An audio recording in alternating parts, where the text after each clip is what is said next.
We're going to talk about Bitcoin dominance. If you guys like the content, make sure you subscribe to the channel, give the video a thumbs up, and also check out the sale on Into the Cryptoverse Premium at intothecryptoverse.com. Let's go ahead and jump in. So Bitcoin dominance has in fact hit a new cycle high. It has gone to right around 64%, and it's actually back up to this trend line that it was previously on. In fact, you can see that it wicked above this trend line that it was previously on. But it did go all the way up to about 64% or so. Now, we talked a lot about how Bitcoin dominance could very well just simply go higher because monetary policy hasn't actually sufficiently changed, right? Now, last cycle, you will remember, as we have pointed out about 1,000 times, you'll remember that Bitcoin dominance continued higher and did not really stop until the Fed ended quantitative tightening. So that's this period right here. You can see the balance sheet of the Fed was going down, and during that time, Bitcoin dominance was going up.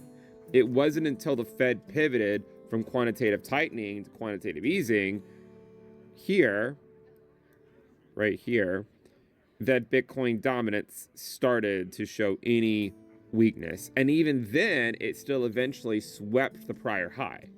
Okay, so it kind of goes back to this idea that we've been talking about for a long time, and that is that altcoins are oscillators at best against Bitcoin, at best. And we'll explain that again here in a minute. But essentially, what we've seen with alt Bitcoin pairs is this expanding wedge, right? This broadening wedge. We've talked about this a lot. And if you guys remember just a few weeks ago, when a lot of people were very optimistic about alt season up here, we said that this kind of just looks like one of these broadening wedges, and therefore it could easily return back down to the bottom part of this wedge, especially with the understanding that altcoins are oscillators at best, collectively, right? Collectively, altcoins are oscillators at best because individually, I think you could argue that they're oscillators at best. So I think one of the things here in the short term to consider with alt Bitcoin pairs is that they're now at the bottom of this wedge. Now, admittedly, I would have liked to have seen alt Bitcoin pairs go down to 0.25 a couple of years ago, and it never actually happened, right? It never actually happened, and the market held on a lot longer. So I don't know if alt Bitcoin pairs are going to break the range, the sort of the wedge here or not.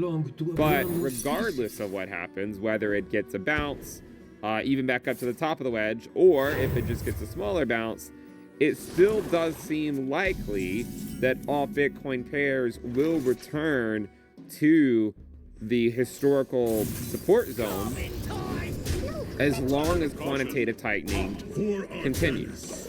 You could argue that if the Fed were to end quantitative tightening, say now, it could lead to a sizable bounce by alt Bitcoin pairs. The problem, though, with that outcome, as far as I see it, would be that if that were to happen, I think it would be much more likely that alt Bitcoin pairs would not return back up to sort of the range highs, right? I don't think they would go back up there. It doesn't mean they couldn't get a big bounce, but you likely wouldn't see them reach parity with Bitcoin if the Fed were to pivot before they go to the range lows. Now, one of the reasons why I've said before that altcoins are oscillators at best, right? I'm not saying at worst, I'm saying at best, is because technically speaking, and I've been through this many times, technically speaking, and being technically correct is the best way to be correct. This here, if we go, it's on a log scale. So if you look at say like a parallel channel of the lows and the highs, technically speaking, alt Bitcoin pairs have been putting in lower highs and lower lows, right? So as I've said before, when I talk about alt Bitcoin pairs being, say, oscillators at best, that's actually, in my opinion, giving altcoins the benefit of the doubt. Because then I'm saying, rather than saying they have to come down here, which they could, perhaps they would find support at this area. It's sort of like a glass half full versus a glass half empty. You know, an optimistic person would just say that this is a range, an optimistic person for all Bitcoin pairs. Let me be clear. Optimistic person for Bitcoin dominance or a Bitcoin maxi would not look at it this way at all, and they wouldn't say it's a pessimistic view.